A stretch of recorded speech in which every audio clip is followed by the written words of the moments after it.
He was the most charismatic initially. He was the most evolved in terms of image initially. My ultimate aim in life was never to be a pop star. I enjoy it with reservations, but I'm not really sort of satisfied.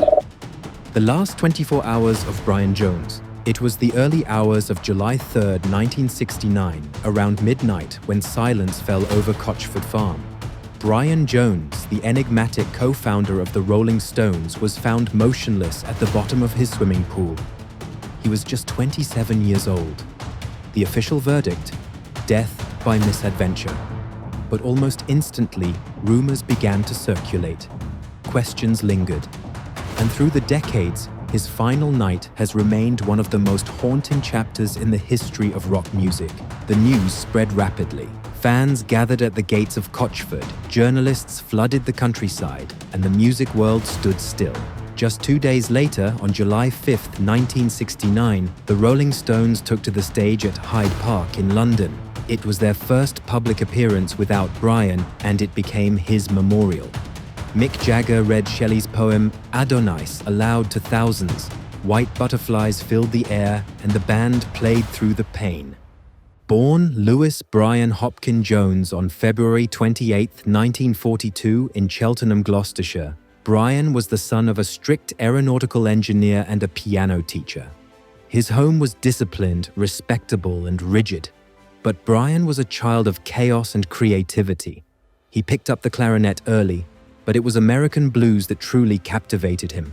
Muddy Waters, Elmore James, Jimmy Reed, these voices defined his teenage years. He taught himself to play guitar and harmonica, chasing a sound he could call his own. At age 17 in 1959, he fathered a child with his girlfriend, sparking scandal and tension in his conservative community. Alienated from his family, Brian immersed himself in music. By 1961, age 19, he had carved out a presence on the local blues circuit, performing in coffee houses, absorbing influences, and preparing for something bigger. The pull of London, with its vibrant music scene, was irresistible.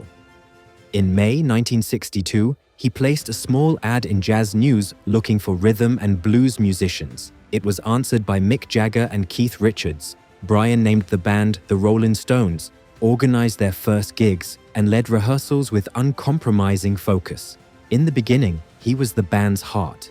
He brought in Ian Stewart, Charlie Watts, and others, building what would become a musical juggernaut. Brian's genius lay in his versatility.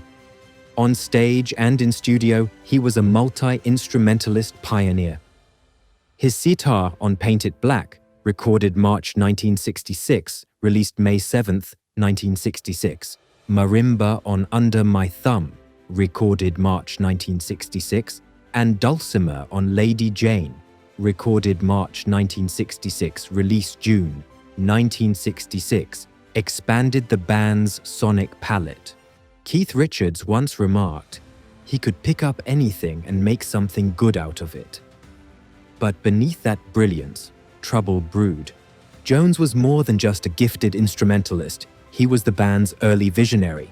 While Jagger and Richards grew into prolific songwriters, it was Brian who initially guided the group's sound and direction. He arranged songs, sourced obscure blues covers, and tirelessly shaped their identity.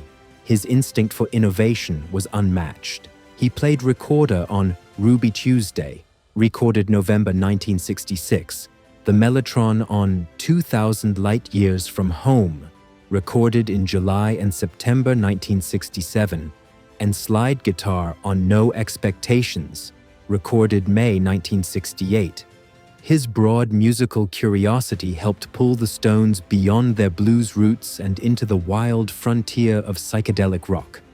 While his songwriting credits were few, his creative fingerprints were all over their most experimental work. Brian's brilliance didn't lie in lyrics, it lay in textures, in mood, in layering sound like a painter with color. For a brief but crucial period, 1962 to 1967, he was the band's sonic compass. His private life was unstable. His romance with Anita Pallenberg ended in 1967 in heartbreak when she left him for Richards. His drug and alcohol use escalated. Recording sessions became difficult. Though his contributions remained vital, his influence waned. By 1968, during the making of Beggar's Banquet, recorded March-July 1968, he was barely present. On tracks like Street Fighting Man, recorded May 1968, his parts were nearly erased in the final mix. His legal troubles added to the strain. 3 drug-related arrests, 1967, 1968, 1969, threatened his ability to travel and tour. The once central figure was now increasingly peripheral. On June 8, 1969, the band visited him at Cotchford Farm to deliver the final blow. He was out.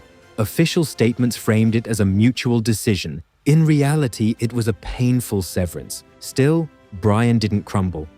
He confided in friends that he was forming a new band. He spoke of creative freedom. Cotchford Farm, once owned by Winnie the Pooh author A. Milne, became his retreat. On July 2, 1969, it was peaceful, sunlit, and deceptively calm. That morning, July 2, 1969, he woke up in good spirits. His girlfriend Anna Wolin was with him. Also present were Frank Thorogood, a builder who had worked on the house, and Thorogood's girlfriend Janet Lawson. They spent the day outdoors. Brian played his guitar, smiled often, and spoke with optimism. But as the sun dipped, around 8:30 p.m., so did the mood. Drinks were poured, conversations drifted, tension crept into the evening air. Brian and Thorogood had a heated exchange, the topic still unknown. Lawson would later say the argument changed the atmosphere entirely. Just before midnight, the group gathered by the pool. Brian decided to swim. Water had always been his refuge. Wolin went inside briefly. Lawson and Thorogood remained by the edge. Brian swam alone. Witnesses later recalled his erratic energy in the water, unsettled, even frantic. Minutes passed. Then stillness. Wolin returned just after midnight, July 3, 1969, to find Brian at the bottom of the pool. Panic. Thorogood jumped in. Lawson joined them. They pulled him out and tried to revive him.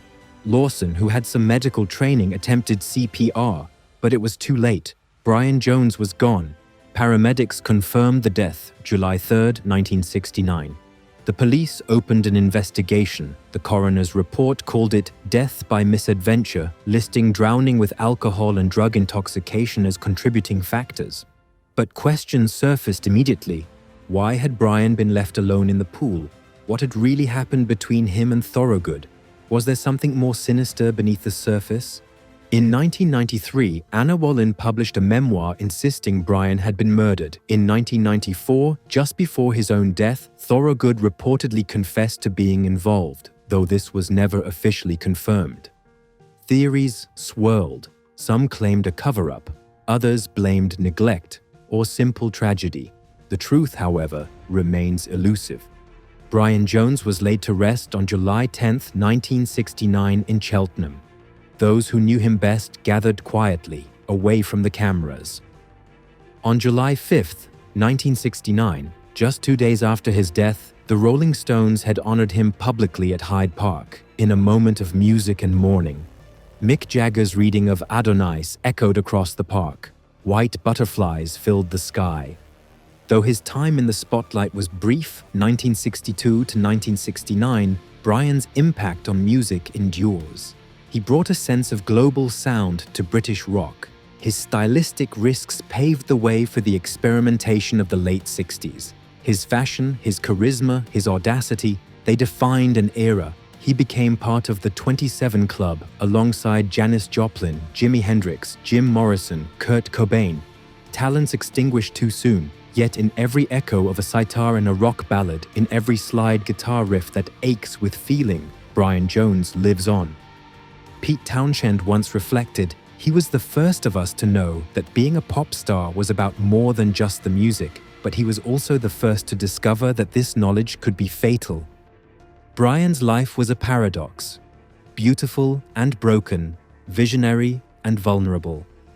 He helped build one of the greatest rock bands of all time, only to be pushed to its edge. He chased sound and soul until they slipped through his fingers,